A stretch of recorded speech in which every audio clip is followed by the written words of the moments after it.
What's up? This is Serenity with Cascade Media Group, and we're down at the Blue Room on 18th and Vine with Jane Elliott. How are you doing? Well, I'm doing really, really well right now. Ask me in 5 minutes.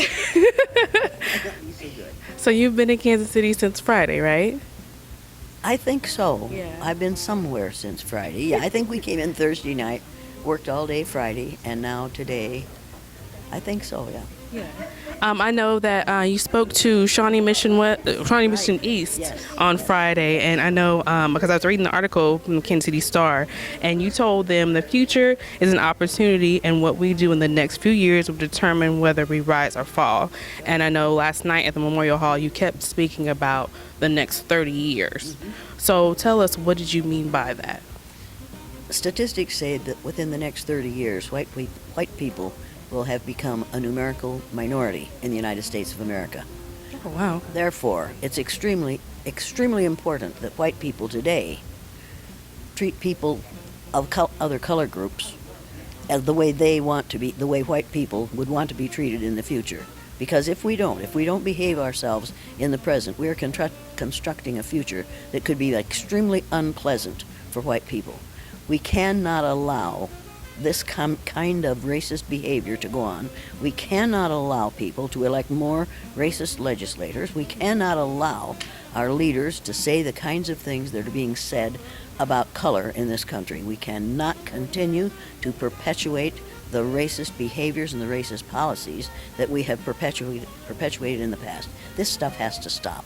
If for no other reason, white people have to realize that white people are frightened right now because they're afraid that in the future, people of other color groups are going to treat us the way we have treated them.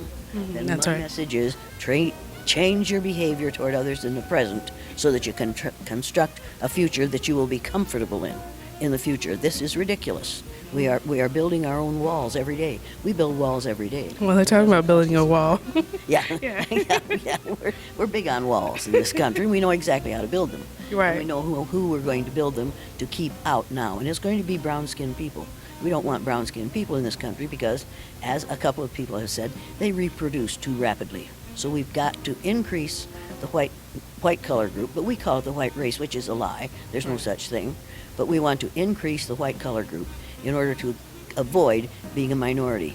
You can't do it. It isn't going to work. That was my next point. You spoke about yesterday at Memorial Hall about the birth rate for Caucasians in this country. What's the name of that book you were speaking from? I didn't get you said there was a book you read that they talked about that was the biggest danger to. Birth dearth. According to Ben Watt. What's it called again? The birth dearth.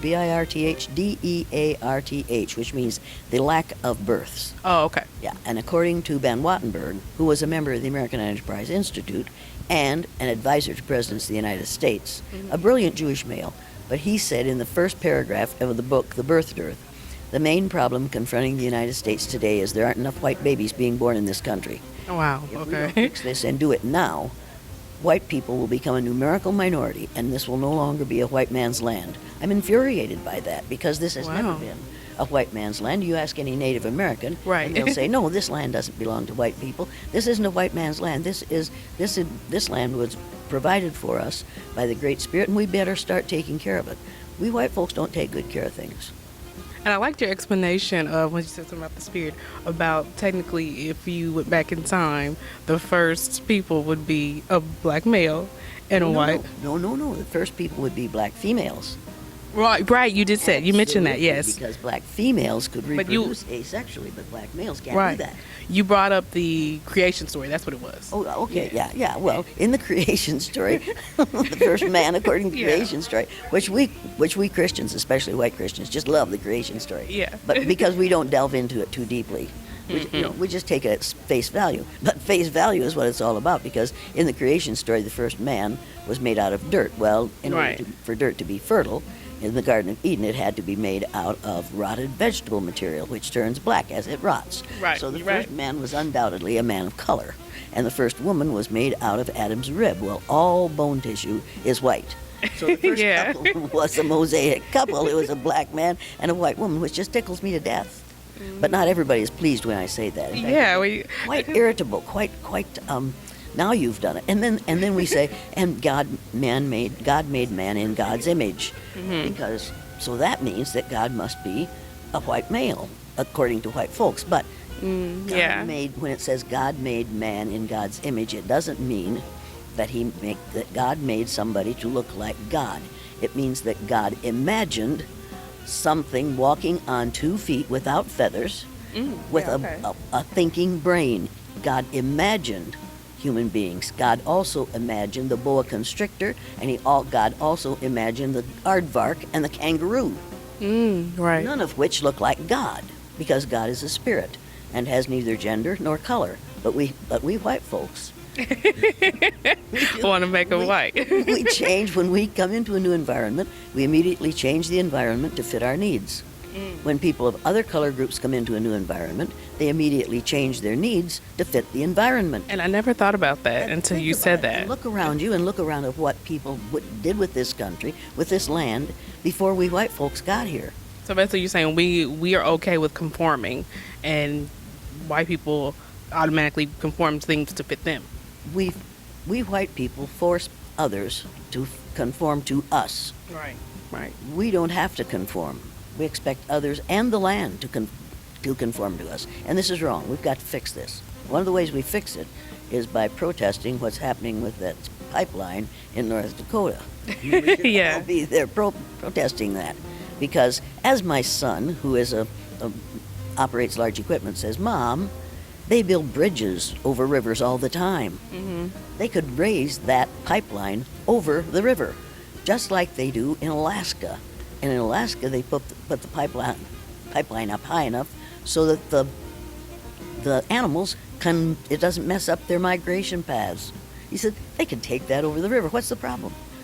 Oh, well, we didn't think of that, did we? I suspect that engineers haven't come to that conclusion yet. But I'm sure there are a whole mess of them out there right now with their pencils Right. and drawing pictures to prove why we can't do that. Well, then you need to explain all these bridges to me that carry huge amounts of traffic and huge amounts of weight and do not destroy the river below them. Wow. There were so many things that you touched on yesterday, but for the essence of time, I want to go into when you talked about when Martin Luther King was assassinated. And you said something that I thought was powerful, and you said that he was hope to you. You said holding on to positive energy. And then that started you moving towards your experiment. Explain to people how you felt and then your next steps after that. Martin Luther King to me meant hope for this country. And for me, hope is an acronym for holding on to positive energy. He held on to positive energy. No matter how ugly it got, he held on to positive energy. Even though he knew he was going to die. He knew they were going to kill him after he did the Poor People's March on Washington with all those white poor people. He knew that he had to go. He signed his own death warrant. When I found out that he was dead, it was worse than when JFK died for me. It was worse than when my father died. Wow. Because here was a man who was willing to sacrifice everything for everybody. He wasn't just about black people. Yes, he's for everyone. Yeah. He was about everybody. And I had to explain that to my third graders in all white, all Christian Riceville, Iowa, who had never been in the presence of a person of a color other than the white color group. And I didn't know how to do it. So I decided to separate my students according to the color of their eyes, as Hitler did. One of the ways you got thrown into the gas chamber was by having brown eyes during the Nazi regime. And that's what I did the next morning. I went into my classroom.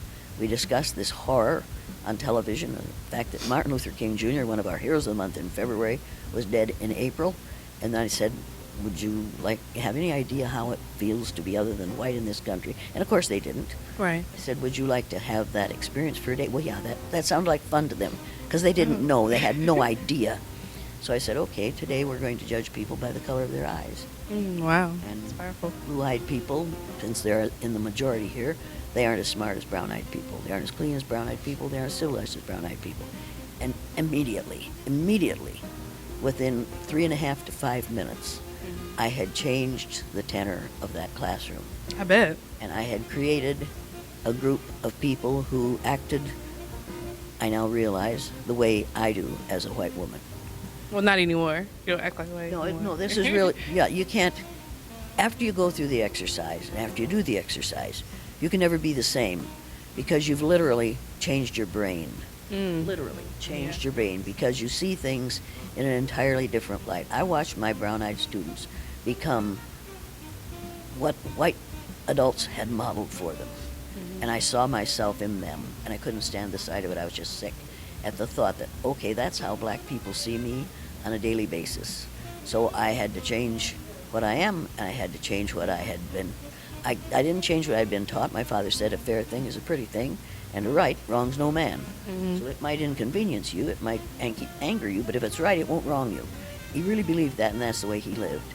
And I thought I did too. I thought I was doing the right thing, and then I saw my students become me, my brown-eyed students become me, and I realized what they were doing. It was absolutely devastating.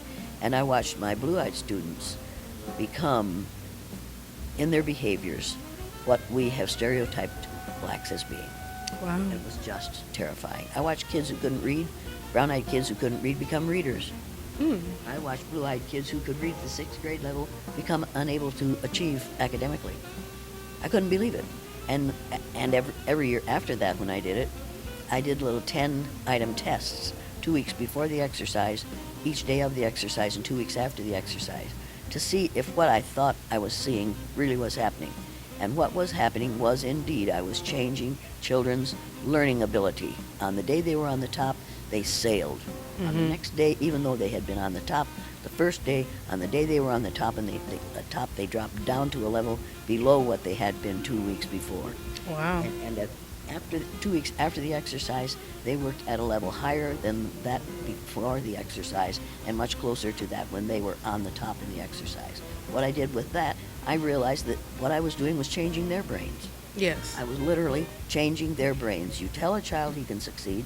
You study how that child learns. You teach according to his needs and not according to curricular needs. And you can change that child's achieving and his ability to achieve. And I had taken all the psychology courses. I thought I knew about expectations, but I didn't know until I did that exercise. And my teaching would never be the same. My attitude will never be the same. And my life will never be the same because I am probably the most ignored person in Howard and Mitchell County, Iowa, probably in the state of Iowa, because they work extremely hard to see to it that they don't notice me. So you toured the American Jazz Museum. You saw a documentary about 18th and Vine, and we're in the Blue Room. So what do you think about 18th and Vine area? I think, oh my God, look at what we've lost. Look at what we haven't paid attention to. Look at what the white population has managed to ignore at their own peril and at their own loss. The things that are here that as a child I was never allowed to realize, and as a teenager I was never allowed to appreciate, and as an adult I was never allowed to discuss or to recognize in a positive way. This is not the story, and this is not what you hear about blacks in the majority of the population in this country. Right. We have been exposed to all the negative stereotypes and none of the positive ones. I just think this is an absolutely remarkable and wonderful and this is an education. Yes, it for is. People who come in here. This is an educational institution right here. You've got a year of education right here. Yes, we do. And people, beginning teachers should have to go through this. Wow, yeah. Well, you heard it from her. Thank you. This is what an educator is, one who is engaged in the act of leading people out of ignorance. That's what this institution does. It leads people out of ignorance. Every child, every teacher every educator should have to go through, should be inquired to and required to go through this museum. This is absolutely remarkable. Yes, it is. There's no other word for it. It's remarkable. Thanks and it has existed all this time. And the only thing you're missing is Billie Holiday singing "Strange Fruit." Yes. Oh, you have to get a copy of that because white people don't know. We don't know because we don't have to. Right. That's one of our major freedoms, is the freedom to be ignorant about those who are different from ourselves, even though they are fantastic. All right. Thank you, Jane. Well, thank you very much. I'm Serenity, reminding you to spit your piece. I'm IFBB Bikini Pro Kat Williams, and when I'm not working out in the gym, I'm searching the web on Cascade Media and What's Up Kansas City. So make sure you check them out.